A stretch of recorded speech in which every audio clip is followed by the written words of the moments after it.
اللہ جل شانہ نے ارشاد فرمائے وَمَن يَعْمَلْ مِنَ الصَّالِحَاتِ، اور وہ شخص جو عمل کرتا ہے من الصالحات نیک اعمال، صالحات سے نیک عمل سے، وَهُوَ مُؤْمِنٌ، اس کا حال یہ ہے کہ وہ ایماندار ہے، عمل کرتا ہے اس حال میں ہے کہ وہ ایماندار ہے، تو فرمایا فَلَا يَخَافُ ظُلْمًا وَلَا حَظْمًا، بس وہ خوف اسے نہیں ہے ظلم کا، زیادتی کا، ولا حدمہ، اور نا انصافی کا، کمی کا، زیادتی کا بھی اسے خوف نہیں ہے، کمی کا خوف بھی نہیں ہے۔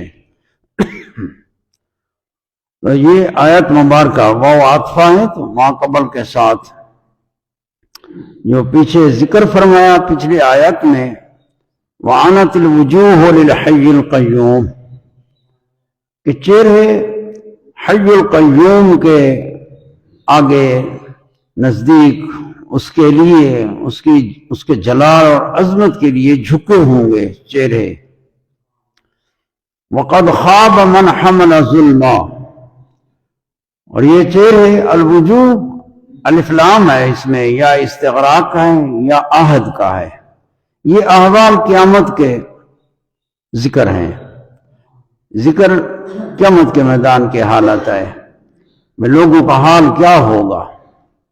اب یہاں وجوہ سے سارے وجوہ مراد ہیں، وجوہ سے مراد تو ذوات ہیں، ذوات، اشخاص، لوگ جھکے ہوئے ہوں گے، لیکن چہرے کی طرف نسبت ہے کہ جھکاؤ چہرے میں زیادہ ظاہر ہوتا ہے کہ چہرے جھکے ہوتے ہیں، چونکہ انسان کے اعضاء سے اعظم جز چہرہ ہے، وہ چہرہ جھکا ہوا ہے، سارا انسان جھکا ہوا ہے۔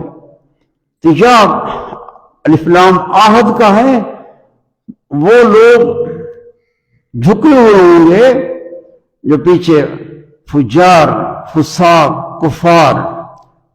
کفار لوگ جھکے ہوئے ہوں گے، ان کے چہرے جھکے ہوں گے۔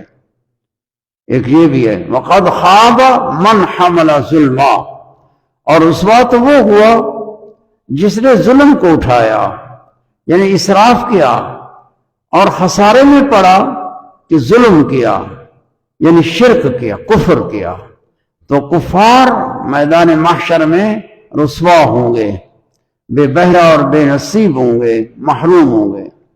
اب یہ ایک قسم آ گئی لوگوں سے، اب دوسرا قسم بیان فرمایا جو میدان محشر میں دو نوع لوگ ہیں، ایک کفار ہیں، ان کا ذکر آ گیا وَقَدْ خَابَ مَنْ حَمَلَ ظُلْمًا، ان کی حالت آ گئی، اور دوسرے مومنین ہیں جو فرمایا وَمَن يَعْمَلْ مِنَ الصَّالِحَاتِ، یہ پہلوں کی ضد ہیں، یہ وہ ہیں جو ایماندار لوگ ہیں اور اچھے اعمال کیے۔ وَمَن يَعْمَلْ مِنَ الصَّالِحَاتِ،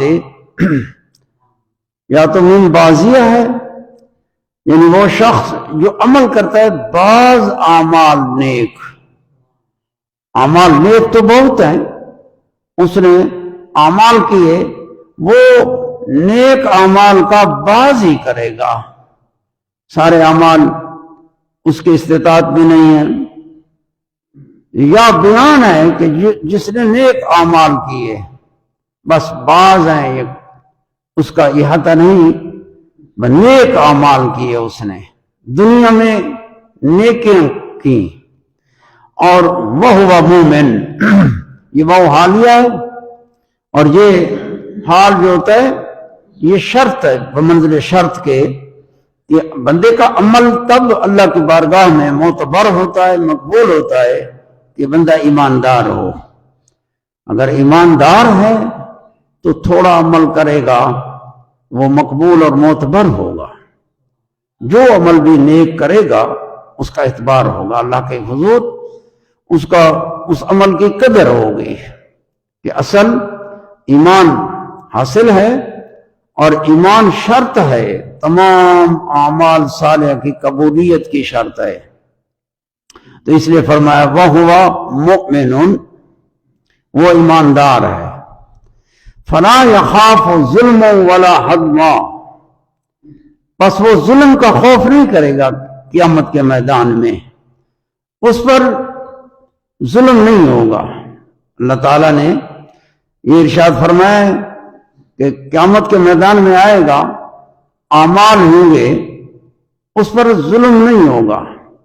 ظلم یہ کہ اس کو اعمال کا پورا ثواب نہ ملے، ایسا نہیں ہوگا۔ اس کے نیک اعمال ہیں، اس کو پوری جزا ملے گی، ظلم زیادتی نہیں ہوگی۔ دوسری زیادتی یہ کہ اس کی برائی نہیں ہے، لیکن کوئی اس کے پلڑے میں برائی ڈال دی گئی، اس کی نہیں ہے، یہ زیادتی، یہ ناانصافی۔ اللہ جل شانہ فرما اس کے ساتھ زیادتی نہیں ہوگی، ثواب ملے گا اعمال کا پورا، ولا حدما، اور نہ کمی کی جائے گی۔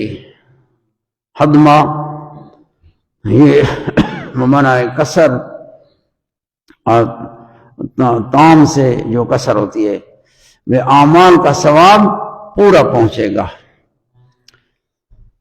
آگے فرمایا وَكَذَلِكَ أَنزَلْنَاهُ، وَكَذَلِكَ، اور اسی طرح، کاف مثلیہ ہے، ذالک اس میں اشارہ ہے، اور اس کا عطف ہے، وہ عاطفہ وہ پیچھے كَذَلِكَ نَقُصُّ عَلَيْكَ، اللہ پاک نے فرمایا كَذَلِكَ نَقُصُّ عَلَيْكَ مِنْ أَنْبَاءِ مَا قَدْ سَبَقَ، یہ اس پر عطف ہے۔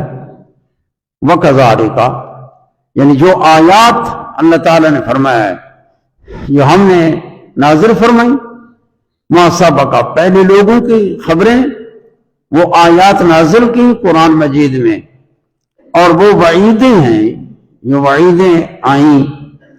وَكَذَلِكَ اسی طرح، جس طرح پہلے ذکر آیا اور آیات نازل کی اور ان میں وعیدیں ہیں، تو اللہ تعالیٰ نے وہ آیات نازل کی پہلے لوگوں کے متعلق جنہوں نے برے عمل کیے اور عذاب نازل ہوا، تو اللہ تعالیٰ نے ان کی خبریں نازل فرمائی تاکہ عبرت حاصل کریں۔ تو فرمایا انزلناہ قرآنا عربیا، اسی طرح ہم نے نازل کیا اسے، یعنی قرآن مجید کو نازل کیا قرآن عربیہ، کامل قرآن کو نازل کیا جو لغت عربیہ میں ہے، تاکہ تم قرآن کو، اس کے معنی کو سمجھو اور قرآن مجید کی نظم کو سمجھو۔ قرآن عربیہ، عربیہ یعنی لغت عربی میں، اور قرآن کلام اللہ۔ کذالک وہ آیات تھی، انزلناہ یہ پورا قرآن مجید ہے، انزلناہ وہ ضمیر ہے اور ما قبل مرجع نہیں ہے، اور یہ قاعدہ ہوتا ہے کہ ضمیر کا مرجع پہلے ذکر ضروری ہوتا ہے، یا مذکور ہو یا مقدر ہو یا دلالت مطابقی تضمنی التزامی سے، لیکن یہاں اس کا ذکر نہیں فرمایا، کیونکہ قرآن مجید جو ایماندار لوگ، قرآن مجید ایسی افضل کتاب ہے کہ مومنین مسلمانوں کے دل اور دماغ میں رکھی ہوئی ہے، گویا ان کے ذہن میں اور دل میں قرآن مجید حاضر ہے۔ تو فرمایا انزلناہ ہم نے اسے نازل کیا، اس کو جو تمہارے دل و دماغ میں حاضر ہے، انزال وہ ہے قرآن مجید۔ فرمایا قرآن عربیہ، وہ قرآن ہے اور عربیہ ہے، یہ حال ہے۔ انزلناہ کی زمین سے دران ہے کہ وہ قرآن ہے، اس حال میں کہ وہ قرآن ہے۔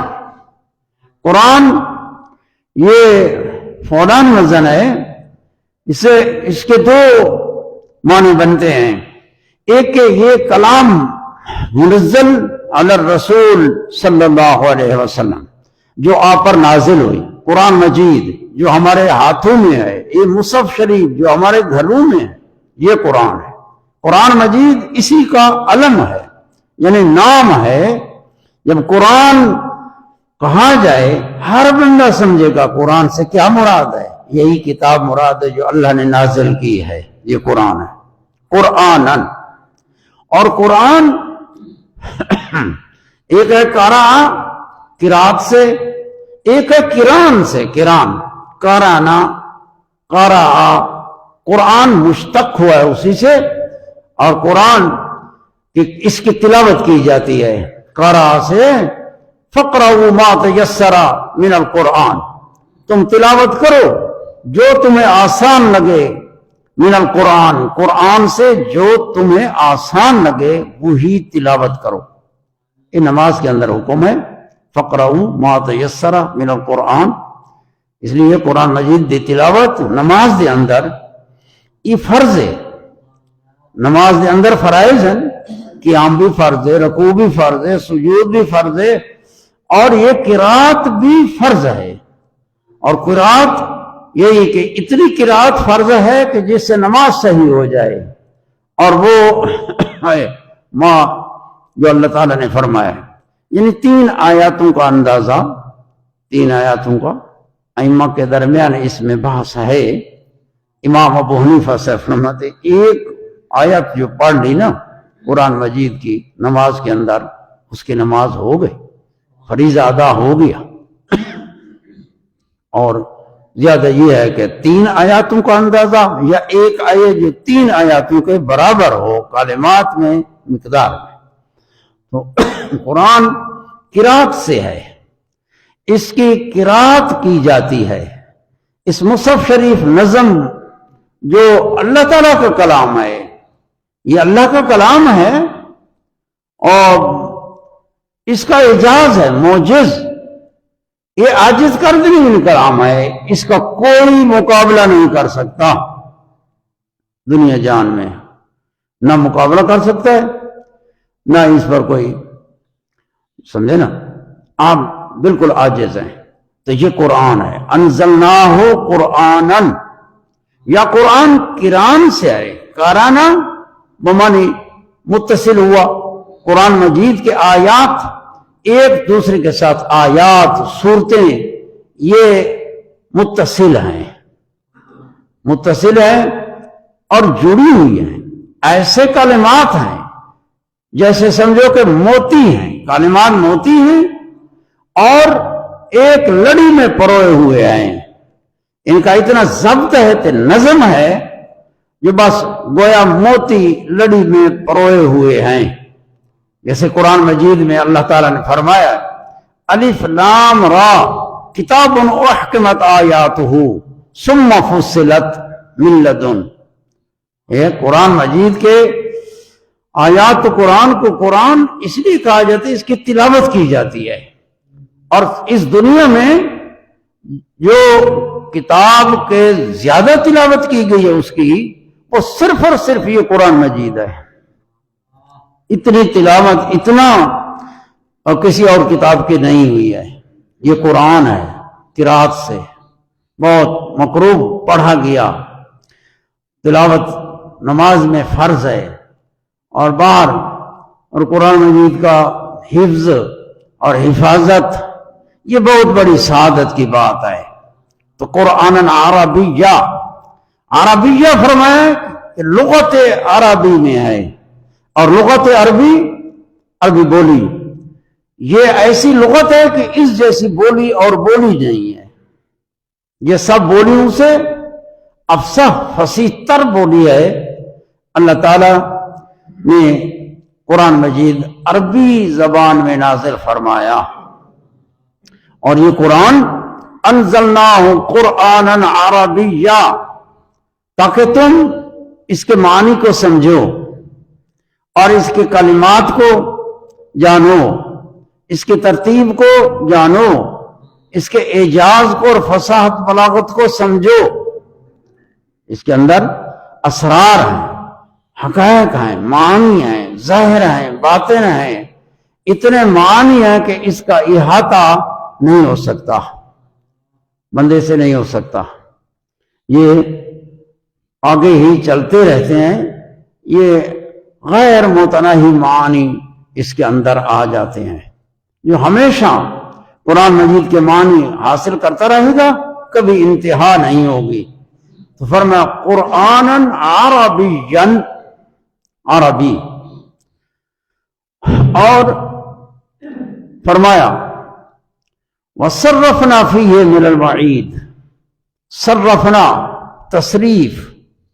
تصریف کا معنی پھیرنا، ایک شے کو ایک حال سے دوسرے حال کی طرف اور اس کا تکرار کرنا۔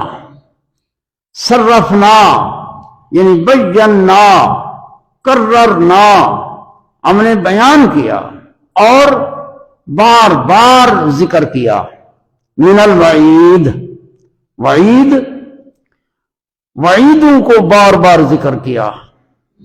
اللہ پاک نے قرآن مجید کے جو علوم ہیں ان میں ایک حصہ علوم کا وہ وعد ہے، اللہ تعالیٰ کے وعدے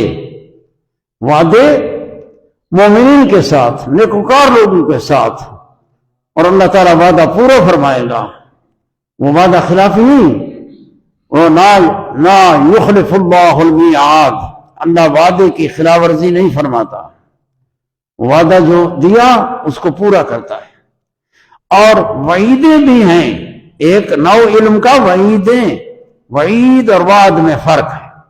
وعد خوشخبری ہوتی ہے اور ثواب کا وعد ہے، یہ بشارت ہے، اور وعید جو ہے اس میں ڈراوا ہوتا ہے، ڈر سنانا ہوتا ہے، برے اعمال پر عذاب کا خوف دلانا، اس کو وعید کہا جاتا ہے۔ تو اللہ پاک نے فرمایا وَصَرَّفْنَا فِيهِ مِنَ الْوَعِيدِ، ہم نے بعض وعیدیں یعنی ڈراوے عذاب کے خوف دلائے اور قرآن مجید میں مقرر کیے، بیان کیے، دہرائے، ایک بار ذکر کیا پھر دوسری بار ذکر کیا۔ وَصَرَّفْنَا فِيهِ مِنَ الْوَعِيدِ، اس کی یعنی اللہ تعالیٰ جو بار بار وعیدیں ذکر فرمایا لعلہم یتقون، تاکہ لوگ متقی بنیں، متقی تقوی اپنائیں، بچیں کفر سے، گناہوں سے، معاصی سے پرہیز کریں۔ وعید کو ایک اثر ہے، جب وعید بندہ سنتا ہے بھئی یہ کام کیا تو یہ سزا ملے گی، یہ ہے نا، میں اگر اس طرح میرے سے ہو گیا تو مجھے یہ خمیازہ بھگتنا ہوگا، یہ عذاب ہے، یہ سزا ہے، خلاف ورزی ہوئی تو یہ سزا ہے، تو پھر وہ سزا کو جب سنتا ہے تو پھر وہ خلاف ورزی سے بچتا ہے۔ تو وعیدوں کو جو ڈراوے ہے قرآن مجید میں، اس میں بڑی تاثیر ہے کہ بندہ بچتا ہے، گناہوں سے بچتا ہے۔ تو اللہ پاک نے فرمایا ہم نے قرآن نازل کیا اور اس کے اندر وعیدیں، بعض وعیدیں ہم نے بار بار ذکر کی۔ اس کی حکمت کیا ہے کہ لعلہم یتقون، تاکہ لوگ متقی ہو جائیں، عمل کریں، تقوی اختیار کریں۔ تقوی میں ہوتا ہے وقایت، بچنا ہے بری چیزوں سے، پہلے کفر سے اور گناہوں سے، لعلہم یتقون، متقی بالفعل ہو جائیں، اور یحدث لہم ذکرا، آگے فرمایا دوسرا نو، جب متقی بالفعل نہیں ہوئے اور وعیدوں کو سنا لیکن ان کے دلوں میں ایک استعداد پیدا ہوگی، ذکر کی استعداد پیدا ہوگی، ذکر، اعتبار، نصیحت کی لیاقت پیدا ہوگی کہ آگے اس کا انجام تقوی تک پہنچائے گا، اور یحدث لکم ذکرا، احداث کا معنی ایجاد ہوتی ہے کہ جو شاید پہلے نہ ہو پھر وہ پیدا ہوتی ہے۔ تو قرآن مجید ایک تو وعیدیں، یا تو استعداد بندے کے اندر موجود ہے، جب قرآن کی وعید سنتا ہے تو بچتا ہے، قرآن مجید کے وعیدوں سن کے عمل کرتا ہے، نواہی سے بچتا ہے، اوامر کا امتثال پیروی کرتا ہے، تو وہ پرہیزگار متقی بن جاتا ہے، یعنی حاصل ہوتی ہے، اس کو تقوی حاصل ہوتا ہے۔ اور اگر حاصل نہیں ہے تو قرآن مجید کی وعیدیں اللہ پاک ہم بیان کی، تکرار کیا، بار بار دہرایا، تاکہ لوگوں کے اندر ایک نصیحت پیدا ہو جائے، اس کے اندر سوچ پیدا ہو جائے، فکر پیدا ہو جائے کہ اس طرح ہوگا تو پھر میں کیا کروں گا، میرا تو برا حال ہوگا، یہ عذاب ہے، تو اس کے اندر تقوی پیدا شروع ہوگا، اور پھر استعداد ہوگی، پہلے بندے کے اندر استعداد ہوتی ہے، پھر وہ شے پیدا ہو جاتی ہے، تقوی آ جاتا ہے۔ لعلہم یتقون او یحدث لہم ذکرا۔ اب اللہ جل شانہ نے آگے ذکر فرمایا، فتعال اللہ المالک الحق، یہ اللہ تعالیٰ نے اپنی ذات، اس کی علو، بلندی، برتری اور بادشاہی، اور ایسی کہ جو ثابت اور حق ہے، اس کا ذکر فرمایا۔ فتعال اللہ المالک الحق، فاستعانا، تعالی تفعول باب ہے، علوم سے اللہ تعالی، تعالی فتعالا، اللہ تعالیٰ بلند ہے، بلند و برتر ہے، جو مرتبہ بھی ہے نفس الامر میں، جو مرتبہ شریفہ بلند، تو اللہ تعالیٰ اس مرتبے سے بھی بلند ہے۔ جو مرتبہ بھی تم فکر کرو، بلند مرتبہ، شریف مرتبہ، ایک رتبہ، بلندی، اللہ تعالیٰ بلند و برتر ہے۔ فتعال اللہ، اللہ بلند و برتر ہے، اللہ تعالیٰ، اللہ یہ اسم ہے ذات، اس کو بولتے ہیں، یہ علم ہے ذات کا، اللہ کی ذات کا علم ہے، نام ہے، جیسے تمہارے نام ہوتے ہیں، ہر شے کا ایک نام ہے۔ اللہ تعالیٰ کی ذات کی معرفت اس کے نام کی معرفت سے آتی ہے۔ اللہ کی ذات سے تمسک، تلبس، اللہ کی ذات سے استمداد، استعانت، ذاتوں سے تبرک، ذات سے تبرک بندہ کس طرح پکڑ سکتا ہے؟ اللہ تعالیٰ نے اپنی ذات کے اسماء ہمیں بیان فرمائے کہ یہ میرے اسماء ہیں، میرے نام ہیں، تم میرے نام سے تبرک حاصل کرو، اور میرے نام سے تمسک، اور میرے نام سے کیا حاصل کرو؟ استعانت حاصل کرو نام سے، جیسے فرم بسم اللہ الرحمن الرحیم، یہ اللہ تعالیٰ کا اسم ہے، اللہ اسم ہے، نام، رحمان رحیم، وہ ذات، خود ذات تو بلند و برتر ہے، وہ عقلوں سے، خیال وہم سے بلند و برتر ہے، تو اللہ تعالیٰ نے اپنا اسم ہمیں قرآن مجید میں نازل فرمایا اور بتایا کہ میرا نام یہ ہے، تم اس نام کو پکڑو، اس نام کو پڑھو، اور اس نام کا ذکر کرو، یہ اللہ کا ذکر ہے۔ اللہ، یہ اللہ کا اسم ہے، اور اس کا معنی ہے اللہ، یعنی یہ اسم ہے ذات واجب الوجود کا، ایک ذات ہے واجب الوجود، ذات قائم بذات ہی، جو اپنے قیام میں کسی کا محتاج نہیں ہے، وہ واجب الوجود ہے۔ واجب الوجود کہ نیستی سے پاک ہے، اس کا وجود ضروری ہے اور عدم محال ہے، وہ واجب الوجود ہے۔ اپنی ذات کے اعتبار سے وہ حمد کا مستحق ہے کہ وہ ایسی ذات ہے کہ ایسی ذات اور کوئی شے نہیں ہو سکتی، باقی جو ہے وہ ممکن ہے، ممکن میں فنا بھی ہے وجود بھی ہے۔ اب تم موجود ہو، فنا بھی آنی ہے، یہ ممکن ہے، ممکن کا معنی ہے۔ تم اس کو سمجھے، تمہارا مطالعہ نہیں ہے، سمجھے نا؟ ہاں، تم لگے ہوئے ہو زیادہ دنیاوی کاروبار میں، تمہارا ذہن ادھر زیادہ چلتا ہے۔ یہ اللہ کا اسم ہے، فتعال اللہ، پس بلند ہے اللہ، اللہ بلند و برتر ہے۔ ہر اس چیز سے جو دشمن نسبت کریں، اللہ بلند و برتر ہے۔ اللہ کی طرف نسبت بنی آدم، اللہ فرماتا ہے کہ بنی آدم جو ہے نا مجھے گالیاں دیتا ہے۔ ایک حدیث ہے، یہ حدیث قدسی، اللہ فرماتا ہے بنی آدم مجھے گالی دیتا ہے۔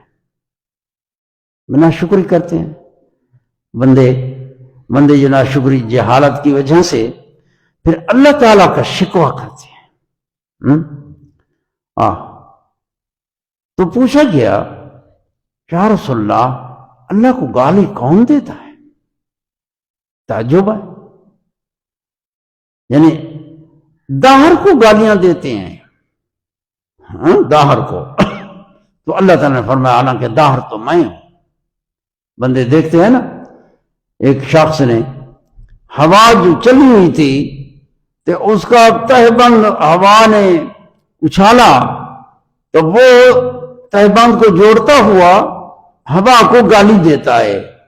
نبی پاک صلی اللہ علیہ وسلم نے سنا، آپ نے فرمایا شخصا ہوا کو گالی نہ دے، یہ تو اللہ کے حکم سے چلتی ہے۔ تو اللہ تعالیٰ کے حکم سے ہو رہا ہے سب کچھ، بندے بے صبری کرتے ہیں۔ نبی کریم صلی اللہ علیہ وسلم نے ارشاد فرمایا کہ لوگ پوچھتے رہیں گے فلانی شے کو اللہ نے پیدا کیا، فلانی شے کو اللہ نے پیدا کیا، فلاں کو اللہ نے پیدا کیا، پھر آخر میں جا کے کہیں گے اللہ کو کس نے پیدا کیا؟ تو جب یہ کہیں تو تم اللہ تعالیٰ کی پناہ ڈھونڈو کہ اللہ تعالیٰ اس سے پاک ہے۔ اس قسم کی باتیں لوگ کرتے ہیں تو میں اسی اسم کا معنی کر رہا ہوں کہ وہ اسم ہے ذات واجب الوجود۔ یہ اللہ تعالیٰ کے اسم کی تعریف ہے، حقیقت کا بیان ہے کہ ذات واجب الوجود، ایک ہے ممکن الوجود۔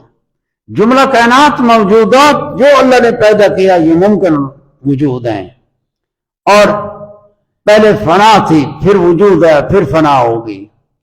اور واجب الوجود وہ ہے کہ اس کی ذات قائم ہے، دائم ہے، ازلی ہے، ابدی ہے، وہ فنا سے پاک ہے، وہ بنفسی ہی موجود ہے۔ اللہ تعالیٰ نے اشیاء کو پیدا کیا، تاثیر کی، اور اللہ تعالیٰ بنفسی ہی خود موجود ہے۔ اس کے وجود کی ذات کی کوئی علت نہیں ہے۔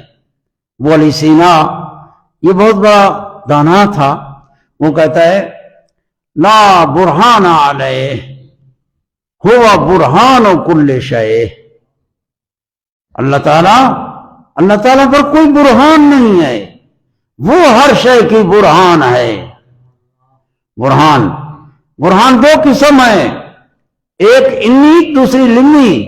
وہ جس کی نفی کرتا ہے وہ لمی دلیل کی نفی کرتا ہے۔ لا برہان علیہ، اللہ تعالیٰ کی کوئی علت نہیں ہے، کوئی اس کی ذات میں تاثیر نہیں، کوئی تاثیر اس میں ہوتی ہے جو شے تاثیر کو قبول کرے اور ممکنات سے ہو، وہ واجب الوجود ہے، اس کا وجود ذات کا عین ہے۔ اور وہ ذات ہے دائم قائم فنا سے منزہ، اس لیے فرمایا تعالی اللہ، بلند ہے اللہ تعالی۔ جو مراتب شریفہ ہیں، ہر مرتبہ جو بھی مرتبہ شریف ہوگا عظیم ہوگا اللہ تعالیٰ اس سے بلند ہے، وہ ذات پاک۔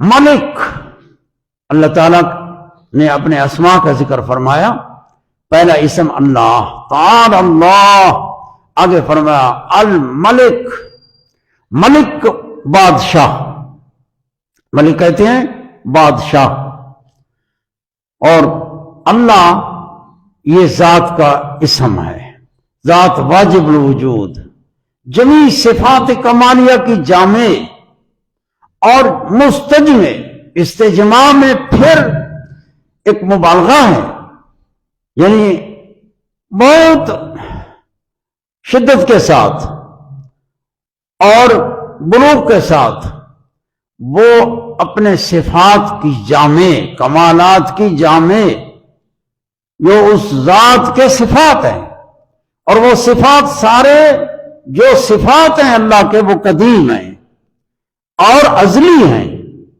قدیم ازلی ذات کے ساتھ قائم، وہ ہر کمال کا جامع ہے، ہر نقص اور عیب سے پاک ہے۔ یہ بیان ہو رہا ہے اللہ تعالیٰ کے اسم کا معنی، یعنی ہر مستجمع جمیع صفات کمالیہ، منزہ پاک، ان جمیع قباح عیوب عقلیہ، سب عیوب عیب عقلیہ نقلیہ جو عیب ہیں، اللہ تعالیٰ ذات کے مرتبے میں عیبوں سے پاک ہے۔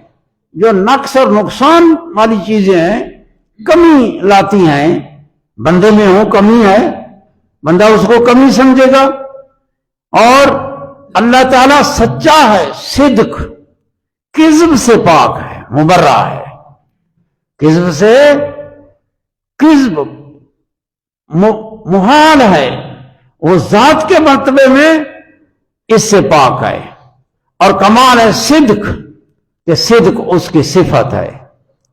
وَمَنْ أَصْدَقُ مِنَ اللَّهِ قِيلًا، قیل گفت کے لحاظ سے کون سب سے زیادہ سچا ہے اللہ سے بڑھ کر؟ اللہ سب سے اصدق ہے، وہ سچا رب، اور بادشاہ، وہ بادشاہ ہے۔ فَتَعَالَ اللَّهُ الْمَلِكُ الْحَقُّ، یہ اللہ تعالیٰ کی صفات ہیں، ملک، جیسے قرآن مجید میں ایک ہے مالک یوم الدین، مالک یوم الدین، قیامت کے دن کا مالک ہے، مالک۔ ایک قرات ہے ملک یوم الدین، قرات بھی بمنزل آیت کی ہوتی ہے کہ قیامت کے دن کا بادشاہ ہے، اور مالک کہ ہر شے اس کی مملوک ہے، مالک ہے، جس طرح تصرف کرے چاہے، اس کو کوئی نہیں کہہ سکتا کہ ایسا کیوں ہوا ایسا کیوں ہوا۔ مالک جو اپنے ملک میں تصرف کرے مالک ہے، وہ کہا میری ملک ہے، میں اس کو تصرف کر رہا ہوں۔ جو مملوک میں تصرف کرتا ہے ایک عارضی مالک دنیا کا، تو وہ اپنے ملک میں جیسا تصرف کرے اس کو کوئی نہیں روک ٹوک سکتا، اور اللہ تو مالک ہے حقیقی، وہ مالک ہے، مالک یوم الدین، دین جزا، جزا کے دن کا، جو حساب کتاب کا دن ہے اس دن کا مالک ہے۔ جب اس دن کا مالک ہے، وہ دن تو سب دنوں سے بڑا ہے، تو پھر یہ دنیا کے ایام اس سب کا وہ مالک ہے۔ اور ایک ہے ملک، جیسے یہاں فرمایا فتعال اللہ الملک، بلند و برتر ہے اللہ بادشاہ، ملک کا معنی بادشاہ، جو بادشاہ ہوتا ہے وہ مالک ہوتا ہے، آخر بادشاہی جو اس کو حاصل ہے، مالک تو ہے ہی صحیح، کئی چیزوں کا تو مالک، دنیا کے بادشاہ جو ہے تو مالک تو ہے، تو جو مالک ہو وہ ضروری نہیں کہ بادشاہ بھی ہو، تم کسی نہ کسی چیز کے مالک ہو گے لیکن بادشاہ تو نہیں ہو۔ ملک اور مالک اس میں عام خاص مطلق کی نسبت ہے۔ اللہ تعالیٰ مالک بھی ہے، ملک بھی ہے، بادشاہ بھی ہے اور مالک بھی ہے، سب اس کے مملوک، سب مخلوقات موجودات اسی کے مملوک، اسی کے مقہور، اسی کے مطیع، اطاعت اختیاری یا قہری۔ اللہ ملک ہے، وہ بادشاہ ہے، جیسے قرآن مجید میں فرمایا لمن الملک اليوم، لمن الملک اليوم، آج کے روز کس کی بادشاہی ہے؟ تو کوئی جواب دے سکتا ہے؟ قیامت کا میدان ہے، بڑے بڑے بادشاہ موجود ہیں لیکن کوئی بول ہی نہیں سکتا۔ یہ اللہ تعالیٰ کی طرف سے ندا ہوگی میدان محشر میں۔ اس دنیا میں تو اپنی ہستی کا اور بادشاہی کا اعلان کرتے تھے، میں بادشاہ ہوں، لیکن ادھر اللہ فرمائے گا آج کے دن کس کی بادشاہی ہے بتاؤ؟ سب خاموش ہیں، کوئی جواب نہیں دے سکتا، نہ دے گا نہ دے سکتا ہے۔ تو اللہ فرمائے گا للہ الواحد القہار، آج کے روز بادشاہی اللہ واحد قہار کی بادشاہی ہے۔ یہ مالک ہے، بادشاہ وہ ہوتا ہے جس کا امر ہوتا ہے، جس کی ناہی ہوتی ہے۔ اللہ امر کا بادشاہ ہے، حکم فرماتا ہے، اپنے بندوں کو مکلف کیا اور منع فرمایا، محارم سے، برے کاموں سے، معاصی سے، گناہوں سے منع کیا۔ وہ بادشاہ ہے، اس کا امر ہے، اسی کی طرف سے وہ ناہی ہے، اور وہ وعدہ دیتا ہے، بادشاہ وعدہ دیتا ہے۔ وہ بادشاہ ہے جس نے وعدے دیے، اور وہ وعید جس نے وعیدیں سنائی، اور وہ وعدے پر بھی اس کا وعدہ بھی نافذ العمل ہے، وعید بھی اس کے اختیار میں ہے۔ یہ ملک حق، یہ اللہ تعالیٰ کا اسم ہے، حق۔ فتعال اللہ الملک الحق، فتعال اللہ الملک الحق، اللہ بلند ہے، تعالی علو سے عالی ہے، اور بادشاہ حق اس کا معنی حق، یہ اللہ تعالیٰ کا اسم ہے۔ حق ثابت، حقہ سے ہے، اور اس کا معنی ثابت، جو ثابت ہے۔ تم ثابت نہیں ہو، تمہیں زوال ہے، جتنی مخلوقات ہے سب زوال پذیر ہے۔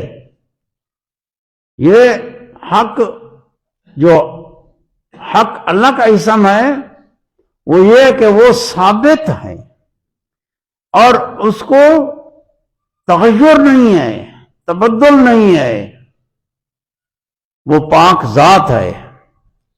حضرت قبلہ پیر مہر علی شاہ سے فرمائے نا کہ دائم قائم ذات خدا دی، دائم قائم ذات خدا دی، اس ذات میں، اس کے صفات میں تغیر نہیں ہے، تبدل نہیں ہے۔ ہمارے حالتیں ہیں، ہمارے کام، اس میں تغیر ہے، تبدل ہے، اس میں کمی ہے، اس میں ثبات نہیں ہے۔ ایک وقت ثابت ہے، دوسرے وقت ڈھل گیا اور زوال پذیر ہو گیا۔ لیکن حق اللہ ہے، اللہ حق ہے، حق منا ثابت ہے، دائم ہے، وہ ازلی ہے، ابدی ہے، سرمدی ہے، اس کی ذات میں، صفات میں کوئی تبدل، تغیر، فنا نہیں ہے۔ فتعال اللہ الملک الحق، یہ اللہ تعالیٰ کے اسماء ہے۔ اللہ جل شانہ اس مقام میں یہ ذکر فرمایا فتعال اللہ الملک الحق. آگے فرمایا ولا تعجل بالقرآن، قرآن کے ساتھ جلدی نہ کرو، قرات میں جلدی نہ کرو. ولا تعجل بالقرآن، یہ خطاب ہے. ولا تعجل بالقرآن، اول نبی پاک صلی اللہ علیہ وسلم کو، پھر ہر مخاطب کو یہ قرآن مجید کی تلاوت کے متعلق. نبی کریم صلی اللہ علیہ وسلم پر جب وحی اترتی تھی تو آپ وحی اخذ کرنے میں جلدی کرتے، اہتمام کے لیے، حفظ کے لیے کہ کوئی کلمہ چھوٹ نہ جائے. وحی ہو رہی ہے، آپ اس کے اخذ میں جلدی فرماتے ہیں، اہتمام کے لیے. تو اللہ پاک نے فرمایا کہ وَلَا تَعْجَلْ بِالْقُرْآنِ، قرآن کے ساتھ اخذ کرنے میں جلدی نہ فرمائے. مِن قَبْلِ أَن يُقْضَىٰ إِلَيْكَ وَحْيُهُ، پہلے اس کے کہ وحی پوری تمہاری طرف ادا کر دی جائے، اللہ کی طرف سے وحی پہنچا دی جائے. جبریل امین وحی پہنچانے پر مامور تھے، تو حضور صلی اللہ علیہ وسلم کو یہ حکم ہوا. جیسے دوسرے مقام میں فرمایا لا تحرک بہ لسانک، اپنی زبان کو زیادہ تحریک نہ دیں. لا تحرک بہ لسانک لتعجل بہ انا علینا جمعہ وقرآنہ. اللہ فرماتے محبوب تیرے سینے میں ہم قرآن کو جمع کریں گے، یہ ہماری ذمہ داری ہے. انا علینا جمعہ وقرآنہ فاذا قرأناہ فاتبع قرآنہ ثم انا علینا بیانہ. پھر بیان ہے، خطاب پہلے اور بیان اس کے بعد. کہ خطاب آ گیا اس لیے کہا گیا ہے کہ خطاب بیان جو ہوتا ہے وہ خطاب سے مؤخر ہو سکتا ہے، لیکن وقت حاجت سے بیان مؤخر نہیں ہوتا. تو نبی پاک صلی اللہ علیہ وسلم کو اللہ پاک نے یہ ارشاد فرمایا کہ لا تعجل بالقرآن من قبل ان یقضى الیک وحیہ، وحی تام ہونے سے پہلے اس کی ادائیگی کی تمامیت سے پہلے آپ جلدی نہ فرمائیں. یہ معنی ہے کہ مثلا معنی کریں بھئی قرآن مجید کی پوری آیت ہے اور قرآن مجید کلمہ واحدہ ہے، کہ کوئی آدھی آیت لے کے معنی کرے، آدھی آیت من قبل ان یقضى الیک وحیہ، وحی کی تمامیت سے پہلے نہیں، کہ اس کا حکم تجھے تب چلے گا پتا کہ پوری تلاوت آ جائے گی، وحی کا اتمام آ جائے گا، پھر حکم متعین ہوگا. اس سے پہلے جلدی نہ کرے کہ ابھی وحی کا اتمام ہونا ہے.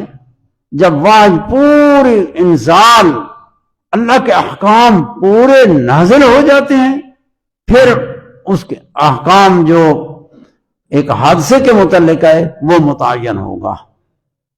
تو کئی اس طرح کرتے ہیں کہ آدھی آیات لے کے ترجمہ کر لیتے ہیں اور آگے جو قرآن مجید کی آیت آدھی اور ہے اس کو پورا نہیں لیتے تو وہ غلطی لگ جاتی ہے. یا ایک آیت جس میں ناسخ اور منسوخ وہ بھی بیان ہے تو اس کو لے لیتے ہیں، حالانکہ اس کا حکم منسوخ ہو چکا ہے، اس کو پتہ نہیں ہے. تو قرآن مجید میں اس کے فہم کے لیے بندہ جلدی نہ کرے، اس کی خوب اتمام کرے، تحیّع کرے، کوشش کرے تاکہ سارے آیات احکام اس کے سامنے آ جائیں اور پھر حکم متعین کرے. اور اس کا ایک خاص شان نزول بھی ہے. تو فرمایا وَكَذَلِكَ وَلَا تَعْجَلْ بِالْقُرْآنِ مِنْ قَبْلِ أَنْ يُقْضَىٰ إِلَيْكَ وَحْيُهُ. اب اس سے آگے اللہ تعالیٰ نے ایک دعا تعلیم فرمائی اپنے حبیب کو. اپنے حبیب کو ایک دعا تعلیم فرمائی کہ میرے محبوب یہ دعا مانگو. وَقُلْ رَبِّ زِدْنِي عِلْمًا. قرآن کی وحی آ گئی. اب اللہ تعالیٰ اپنے محبوب کو دعا کی تعلیم فرماتا ہے کہ محبوب تم میرے سے مانگو رب زدنی علما، اے میرے پروردگار میرا علم زیادہ کر، مجھے علم میں زیادہ کر. یہ علم یا تو علم بالقرآن ہے، یعنی علم قرآن کا جو قرآن کی وحی ہو گئی، اب علم زیادہ فرما. یہ معنی بھی ہے کہ ساتھ قرآن کا ذکر ہے، اور پھر اللہ تعالیٰ نے تعلیم دی دعا رب زدنی علما، تو اس کا ما قبل کے ساتھ تعلق اگر اس کے ساتھ معنی کو ملائیں پھر یہ ہوگا علم بالقرآن. اے اللہ میرے علم کو قرآن کے علم، قرآن کا علم میرا زیادہ کر. یہ ہے کہ اللہ تعالیٰ کہ قرآن میں اتنے معانی ہیں کہ یہ ختم ہونے کے نہیں ہیں. قرآن کے معنی بہت ہیں. قرآن کا معنی آیا پھر آیا پھر آیا پھر، اسی طرح معانی، اسرار، حقائق، معارف یہ آپ پر منکشف ہوتے رہتے ہیں. کہیں جا کے حد کھڑی نہیں ہوتی. تو اندازہ لگو پھر آپ کا علم کتنا زیادہ ہوگا. اللہ نے قرآن نازل فرمایا اور قرآن کے معنی یہ کسی کے حصر احاطے میں نہیں آتے، یہ بہت معنی ہیں. لو کان البحر مدادا لکلمات ربی لنفد البحر قبل ان تنفد کلمات ربی ولو جئنا بمثلہ مددا. یہ نا کہ اللہ تعالیٰ کے کلمات یہ دریا سمندر سیاہی بن جائیں اور یہ درخت کلمے بن جائیں اور یہ کلمات الہیہ کو لکھیں، یہ ختم ہو جائیں گے، لیکن کلمات کے معنی پورے نہیں ہوں گے ابھی تک، اگرچہ یہ پھر دوبارہ شروع کریں، پھر سیاہی بن جائے، پھر درخت کلمے بن جائیں. یہ تو معنی ہے قرآن کے. یا علماً کہ اللہ تعالیٰ نے دعا تعلیم فرمائی محبوب تم میرے سے مانگو اے دعا رب زدنی علما، یعنی علم مطلقاً، علم مطلقاً، علم بس جو علم ہے. اللہ تعالیٰ سے دعا علم ہے. اللہ تعالیٰ فہم عطا فرماتا ہے، فہمن اور نورانیت، تنورن، قلبی نور، بصیرت، فہم، معرفت، حقائق اور اسرار کا علم اور حقائق اشیاء کا علم. اللہ تعالیٰ نے فرمایا سنریہم آیاتنا فی الآفاق وفی انفسہم حتی یتبین لہم انہ الحق. یہ آیات ہیں اور یہ علم حکمت ہے کہ اشیاء کے حقائق کو دریافت کرنا، ادراک کرنا کہ ان اشیاء کی حقیقت کیا ہے. یہ حقیقتاً یہ معرفت ہے کہ ان چیزوں کے حقائق کا ادراک، ان میں کیا ودیت رکھی ہوئی ہے. یہ علوم ہیں جن کی کوئی نہایت نہیں ہے. نبی پاک صلی اللہ علیہ وسلم یہ دعا ساری زندگی پڑھتے رہے رب زدنی علما. اس لیے مفسرین کرام نے ذکر فرمایا ہے کہ حضور نے اپنے لیے کوئی شے نہیں مانگی، اپنے لیے جو مانگے تو وہ صرف علم ہے. اس سے علم کی شرافت معلوم ہوتی ہے کہ علم کتنا رتبے والی شے ہے اور فضیلت ہے اس میں کہ اللہ تعالیٰ کے نبی کو اللہ تعالیٰ نے فرماتے کہ محبوب علم کی زیادتی طلب کرو. اس سے پتہ چلا علم بہت عظمت اور شرافت والا چیز ہے، صفت ہے. تو اس لیے علم کو ہی طلب کرتے رہو.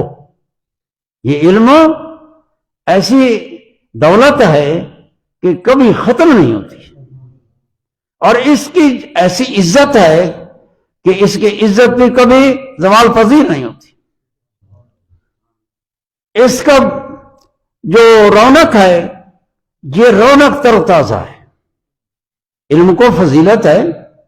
تو اس لیے اللہ تعالی نے دیکھو حضرت علی کرم وجہ الکریم کا ایک شعر ہے، آپ نے فرمایا کہ اللہ تعالیٰ کی ہم حمد کرتے ہیں کہ اللہ تعالیٰ نے ہمیں علم عطا فرمایا ہے. فقر تھا، مال و دولت اور یہ دنیاوی چیزیں جو ہیں یہ نہیں تھی، تو آپ نے فرمایا اللہ کی حمد کرتے ہیں اس پر. کہ لنا مال وللجہال، لنا علم وللجہال مال، للجہال مالو، رضینا بقسمت الجبار فینا. کہ ہم راضی ہیں، اللہ تعالیٰ کی قسمت تقسیم پر راضی ہیں. یہ حضرت علی کے اشعار ہیں. رضینا بقسمت الجبار فینا، لنا علم وللجہال مالو. ہم اللہ کی تقسیم پر راضی ہیں کہ اللہ تعالیٰ نے ہمیں علم عطا فرمایا ہے اور جہلوں کو مال عطا فرمایا ہے. وللجہال مالو، مال، لیکن یہ مال فنا ہونے والا ہے. آپ فرماتے ہیں لیکن علم ایک کبھی فنا نہیں ہوتا. یہ حضرت علی کرم وجہ الکریم، کیونکہ آپ ایک حدیث ہے حضور کریم صلی اللہ علیہ وسلم کی حضرت علی کی شان میں، فرمایا آنا مدینۃ العلم وعلی بابھا. وہ حضور کریم صلی اللہ علیہ وسلم فرماتے ہیں میں علم کا شہر ہوں اور علی اس علم کا دروازہ ہے. تو آپ فرماتے ہیں رضینا بقسمت الجبار فینا، لنا علم وللجہال مالو. یہ ہے علم کی شرافت کہ حضور کریم صلی اللہ علیہ وسلم کو اللہ پاک نے تعلیم دی کہ محبوب میرے سے علم کی زیادتی مانگو. اب حضور علم کی زیادتی کی دعا مانگتے رہے. اب مجھے بتاؤ اللہ تعالیٰ نے آپ کو علم عطا کیا ہے کہ نہیں کیا؟ علم عطا فرمایا ہے. اور جب خود تعلیم دی کہ میرے محبوب میرے سے علم کی زیادتی طلب کرو، اب حضور علم کی زیادتی طلب کریں، اب علم نہ دیا جائے تو یا یہ لازم آئے گا بھائی وعدہ کیا اور نہیں، اللہ تعالیٰ میں محال ہے، یا یہ کہ معاذ اللہ بخل کیا، اللہ بخل سے بھی پاک ہے، اور یا یہ کہ علم دیا لیکن محل علم کا قابل نہ تھا. رسول اللہ صلی اللہ علیہ وسلم کا قلب مبارک علم کا قابل ہے اور بڑی استعداد ہے. پھر اللہ تعالیٰ کی عطائے علم اور رسول اللہ کی قابلیت اس علم کی، اب ان کا موازنہ کرو کہ کتنا علم ہے اس میں. یہ ہے اللہ تعالیٰ نے. تو اس لیے رسول اللہ صلی اللہ علیہ وسلم نے ارشاد فرمایا کہ اللہ جل شانہ نے مجھے وہ چیزیں تعلیم کر دی، سکھا دی جو میں نہیں جانتا تھا. قرآن مجید میں آیا وَعَلَّمَكَ مَا لَمْ تَكُنْ تَعْلَمْ. اور رسول اللہ صلی اللہ علیہ وسلم نے فرمایا ہے فَعَلِمْتُ عِلْمَ الْأَوَّلِينَ وَالْآخِرِينَ. اولین کے علوم اور آخرین کے علوم میں نے احاطہ کیا ان کا. یہ اللہ تعالیٰ کی، اس لیے شاعر کہتا ہے علم ہائے انبیاء اولیاء، انبیاء اور اولیاء کے علوم در دلش رخشندہ چوں شمس الضحیٰ. یہ سارے اولین اور آخرین کے علوم، انبیاء اولیاء کے علوم حضور کے قلب میں موجود ہیں، اور وہ قلب روشن ہے. جس طرح فرمایا نا، جب جس کا تعلیم دینے والا اللہ ہو، رسول اللہ صلی اللہ علیہ وسلم کو تعلیم اللہ نے دی. حضور فرماتے ہیں ادبنی ربی فاحسن تادیبی، الرحمن علم القرآن خلق الانسان علمہ البیان.